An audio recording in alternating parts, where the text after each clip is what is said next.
flow like the river flows, and it's so quiet and relaxing, and it's just, you sit and you listen to it, and it just soothes your soul, gives you a sense of tranquility. Or it can flow and it can be very rambunctious and actually a little bit angry, and still, even at that, as you watch the waves, the water hitting the rocks and splashing, there's something there that makes you feel tranquil. It makes you feel at peace. So you can have something around you that is flowing, angry, and still feel at peace. I love nature, guys.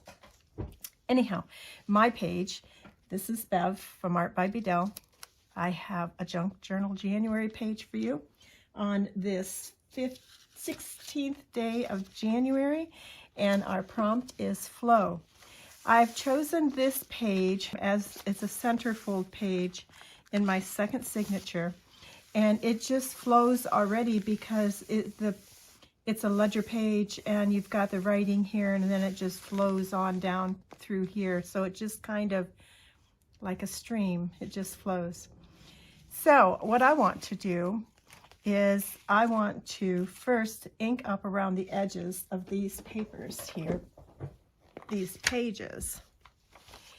And then in doing that, that makes each page in my journal one flow to the other in a cohesive manner, because everything has something that is, I'm looking for a word and I'm not thinking of the word that I want, but there's an element throughout the whole journal that is the same on each page, and that is the inked up edges with this vintage photos. So already the journal kind of flows. And then the other thing that I have with my journal is that it's grungy. Not necessarily always vintage, but grungy. So my papers that I might add for collaging, as you can see, that's very grungy. And you can see in some of my other pages, I mean, the one we did yesterday has a grungy feel to it. Most all the pages, so then still that adds another element to my journal of where things tend to flow. So I want to make a little collage over here that flows over to this side of the page. And before I do that, I want to make some journal space like up in here and in here. So I'm going to take my gesso and I'm going to take a card, and it doesn't matter what kind of a card, just a card, just a used up card, and get some gesso on my card, and then just add a little bit to my page here. That doesn't take away from the flow because I'm doing it on both pages. There we go. And then that gives us, if I do it on both pages, that gives us journaling space on both. So there we go. And then I will dry that, and then we will go ahead and we will add our collage that we want to add to this. Now another medium that I have introduced myself to lately is the acrylic inks. And I just love the way they flow. So we're going to add a little bit here. The acrylic inks are also nice in that they're somewhat transparent so that you can still see what's underneath them, and you can write over top of them really easy also. So I want to add my colors. That's another thing with my journals that I have that flows. My colors flow through the whole journal, and I've been using mainly blue and orange. They're opposites on the color wheel, and if you are not careful, yes, they can turn to mud, but when used together, they're very, very dramatic. They complement each other very, very well. I have put just a drop on, and I'm going to add a little bit of water and then move that ink around. I want to guide it a little bit where I want it to go instead of just letting it do its own thing. It's still kind of doing its own thing, but a little bit of help sometimes doesn't hurt. Let's get a little bit of water on here. There we go. Now I can take another piece of paper from my scraps and sop up some of that water, which puts some of the ink right on my scrap piece of paper. Let's get right down into the center here and sop up that water.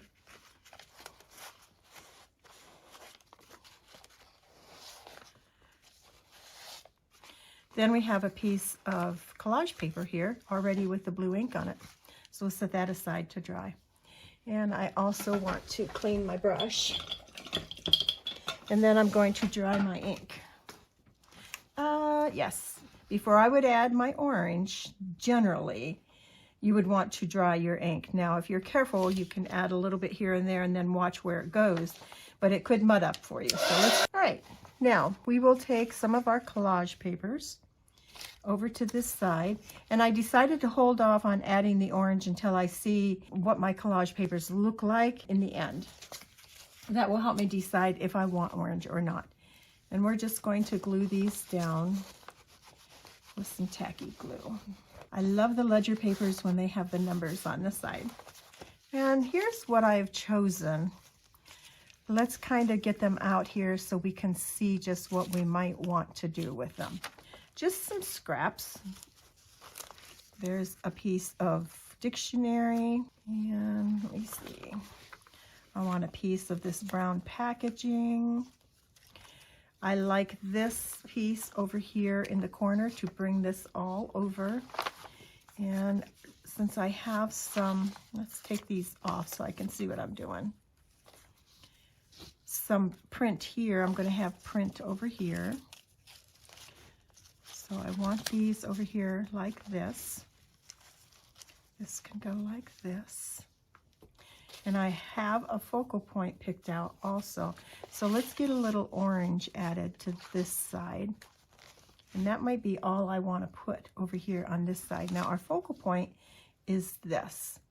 So I think that we have enough orange. I think we have enough orange on our page. We'll see when I get it done. I had another piece of this that I could add up here, but I'm thinking we don't need it. So I need something underneath. This doesn't really connect. I would like to see it connect.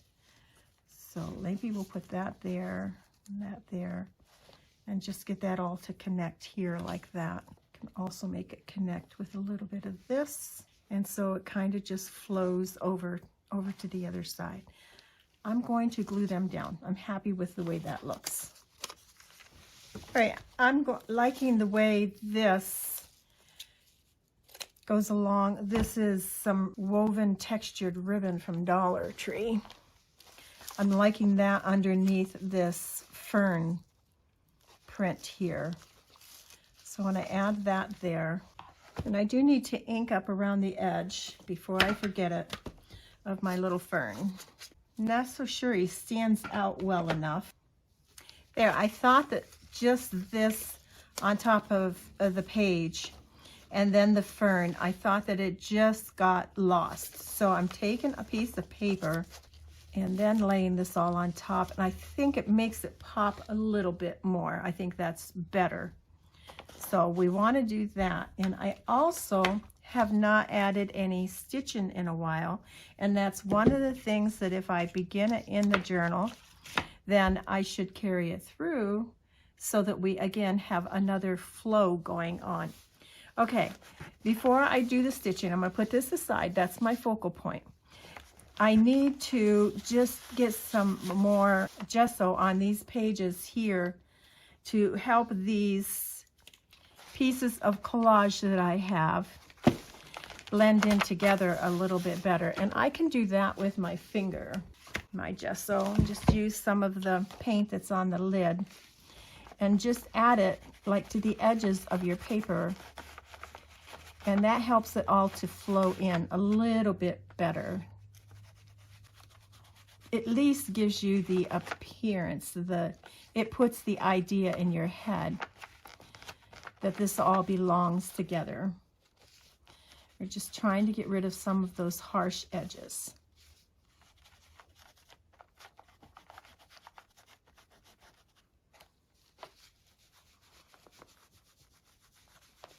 I also like when I'm adding the gesso to the edges, and like with the ink, when I'm working right around where the ink is or whatever, it adds like a dreamy feel, the way the gesso goes on the ink and just kind of blends in together.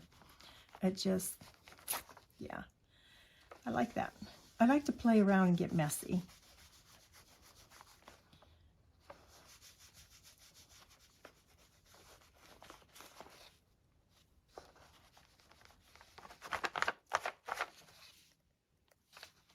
I'm liking that. I'll close this up. I ran out of baby wipes. I need to have some baby wipes on hand for my fingers. Okay, so I'm liking that now. I'm going to set that aside for a few minutes while we work on our focal point a little bit more. So I have the focal point, and part of the reason why I haven't been adding any stitching lately is because I was out of brown embroidery floss. Well, I finally, when I went to town, remembered to pick some up. So we're back in business now again with the brown embroidery floss. Now, I don't know about you, but when I am doing my stitching in my journals, I generally will just use 3 plies of the floss instead of the 6, and it's pretty easy to divide. So I'll just catch the 3 here. Yes. And then I'll just run my finger down along and divide it. There we go. Put one set of strand aside. Now I could take these images and add a little bit of glue to them so that they stay in place. And I think I will. So I'll just put a dab of glue here and put this on here. And then if I press this down, that will hold the 3 layers together like that. Then what I want to do is, what do I want to do? To get my little, that must have gotten taken in the other room.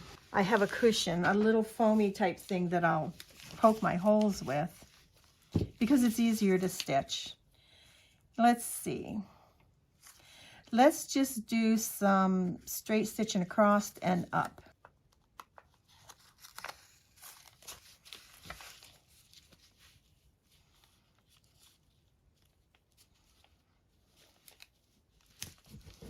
There we go.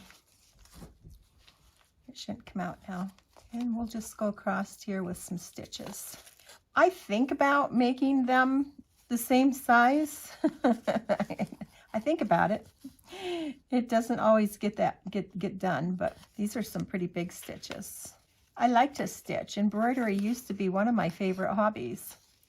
I haven't done it in quite some time. So this is kind of cool to have the junk journaling, and my leaf is just falling off. And being able to incorporate like all the different hobbies that we used to do, and now we're incorporating them into our junk journal. And I just think that's awesome when I see something that somebody is adding and it's like, oh my gosh, we used to do that all the time. And now we're doing it again in our junk journals. Anything goes in these junk journals. I think that's part of the pull to them.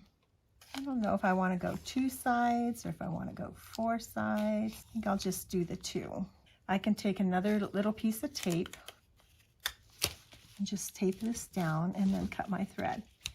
Now to put my little fern on, I want to tie a bow. All right, so to tie a bow there, I want to go down here, leave it long enough, and then come back up over here. So where I want to come back up, I'm going to poke a hole so I know where that's at.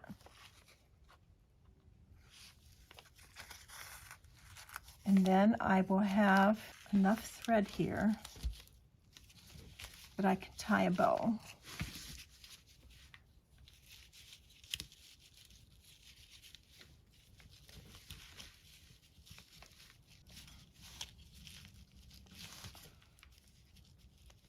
Like that.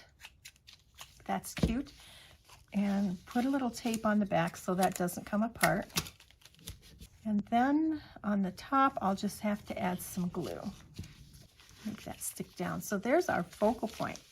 I'm liking that. Let's bring our book back. And our gesso should be, it's almost dry now. Working in the back of my journal again today, so I'm blocking it up with the snap case. Oh yeah, yeah. So that's good. So I'll glue that down. I'm pretty content with that. If I do 2 sides, I can make a tuck spot. Oh, I'm ruining my bow. I'm ruining my bow. I will have to untie my bow, retie it, and then put a dab of glue on there so that doesn't happen. Again, now I'm working with a tiny bow and fingers that don't want to cooperate. There. Now let's put a dab of glue there so that doesn't come apart. And the glue dries clear, so we're safe. There. That looks good, right? And we have journaling space all in here. And I'm trying to think if I want to add like anything over on this side, or if I think that my collage is good enough. I mean, I could add like a label, a number down here with a label. How this green one looks. Actually, I'm thinking I want my number over here. Yeah, I do. So I'm going to leave this. I'm really torn about whether to leave it or not. I wish you guys could say, okay, this is what you need to do. I'm leaving it. I'm leaving it for now. Quit. I think by the time journaling gets done on that, that will be fine.